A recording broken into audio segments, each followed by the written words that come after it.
History has no shortage of terrible dictators, but Pol Pot managed to stand out for sheer stupidity. He took control of Cambodia in the 1970s and thought the best way to build a perfect society was to erase everything that made society work. He cleared out the cities, shut the schools, and decided educated people should trade their training for farm tools, because obviously, years of medical school really prepare you for planting crops. That led to starvation everywhere, people worked to death, and nearly 2 million lives were lost.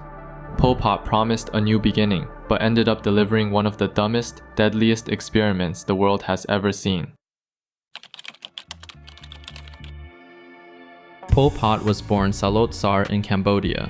For a while, it looked like he might live a normal life. He even studied in Paris, where he picked up just enough Marxism to misunderstand it completely. Instead of returning with fresh ideas about progress, he came back convinced the only way forward was to drag Cambodia backward. When the Khmer Rouge seized power in 1975, it wasted no time turning the entire country into its personal experiment. His plan was simple: destroy the modern world and replace it with endless farming. He imagined rice fields would cure poverty and inequality. What actually happened was an economic collapse followed by cultural devastation, and one of history's fastest self-destructions. Pol Pot believed Cambodia needed a clean slate, so he emptied every city in the country overnight. Millions were marched out of Phnom Penh with only the clothes they had on. Doctors, engineers, teachers, it didn't matter. In his vision of a farming utopia, all of them were useless. Money was banned, religion was outlawed, and schools were shut down. Bye, have a great time. Even wearing glasses could get you killed, because apparently, looking smart meant you were a threat. What he called policy was really a national suicide note. Cambodia became one giant labor camp, where survival was less likely than being accused of thinking too much. He wasn't done yet. Pol Pot decided rice alone would carry the nation to glory. That's when his obsession turned quotas into death sentences. That said, the dictator set impossible harvest quotas, like 3 tons per hectare, and nobody could ever reach that. Villagers faked numbers to avoid punishments, so reports showed record harvests while people literally starved beside empty granaries. Because starving people weren't ambitious enough, Pol Pot thought, hey, let's weaponize the kids. Hence, the Khmer Rouge turned children into soldiers and spies. Kids carried rifles bigger than themselves, drilled with chants about Ankar, and sometimes even executed adults to prove loyalty. Families were literally broken from the inside. Pol Pot's grand plan wiped out his own people. In less than 4 years, about 2 million Cambodians were gone. It was roughly a quarter of the population, lost to starvation, disease, and executions. Imagine living in a country where every 4th person you knew simply disappeared, and the government still insisted everything was going according to plan. That was democratic Kampuchea.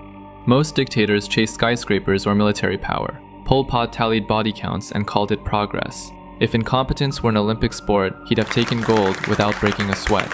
If starving the nation wasn't enough, Pol Pot also decided fear was the perfect glue for society. Everyone was suspicious of everyone, because that's what happens when the government treats trust as a criminal act. The Khmer Rouge built prisons like Tuol Sleng, also known as S21, where thousands of Cambodians were tortured until they confessed to crimes they never committed. The paranoia never stopped with ordinary people. Even loyal Khmer Rouge members were constantly purged. If Pol Pot thought you looked a little too confident, you were next on the chopping block. Loyalty was a death sentence waiting to be signed. Cambodia became a place where staying invisible was the only insurance policy. And there's more to the story. Did you know Pol Pot actually erased the calendar? He introduced the concept of Year Zero, which meant no money, no music, no modern clothes, no nothing. People were punished for humming songs, speaking foreign languages, or wearing anything that looked urban. Pol Pot also became Cambodia's most iconic wedding planner. The Khmer Rouge staged mass weddings where dozens of couples were pushed to marry strangers. Guards then made sure the couples consummated the marriage to prove loyalty. Romantic, right? Cambodia got a state-run dating app from hell. No, Pol Pot didn't think that running Cambodia into the ground was enough. So he decided the neighbors needed a taste too. China played along and shipped him weapons and cash, like a proud parent funding the dumbest science project ever. Pol Pot treated Vietnam like a punching bag, then looked shocked when the bag punched harder. And the genius didn't stop there. He even pulled off the rare achievement of irritating Washington and Moscow at once. He was so committed to the mess that he annoyed two rival superpowers who usually hated each other more than anything else. Cambodia was boxed in by the late 1970s. China was too far away to bail him out, Vietnam was closing in, and everyone else preferred to watch him implode. Such a foreign policy deserves its own textbook, filed under How to Fail Without Trying. That said, in 1978, Vietnam stopped playing defense and marched straight into Cambodia. It wasn't even close. The Khmer Rouge, sturdily armed with delusion and bad farming tools, crumbled almost instantly. Cambodian citizens didn't resist. They welcomed the Vietnamese like relief workers because anything was better than starving under Pol Pot's genius plan. When your liberators arrive with actual food, you don't argue, do you?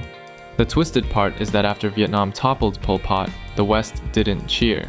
The US, UK, and others actually helped keep the Khmer Rouge's UN seat just because Vietnam was backed by the Soviets. Logic died right alongside Cambodia. Pol Pot didn't stick around to watch the collapse. He ran for the jungle and dragged a broken movement with him. The great dictator spent the next years pretending he still mattered while the world moved on. Eventually, even Pol Pot's allies got tired of him. The Khmer Rouge was splintering by the 1990s. His former comrades accused him of treason, stuck him under house arrest, and basically turned his jungle hideout into a retirement village for failed dictators. In 1997, he was actually put on trial. No, not for genocide or wrecking a country, but for betraying the movement. Imagine murdering a quarter of your country, but the thing your friends finally punish you for is hurting their feelings. The international community, meanwhile, talked about justice for years but dragged its feet so long that Pol Pot never saw an actual courtroom. Instead, in 1998, he conveniently died of a heart attack, or maybe suicide or poison.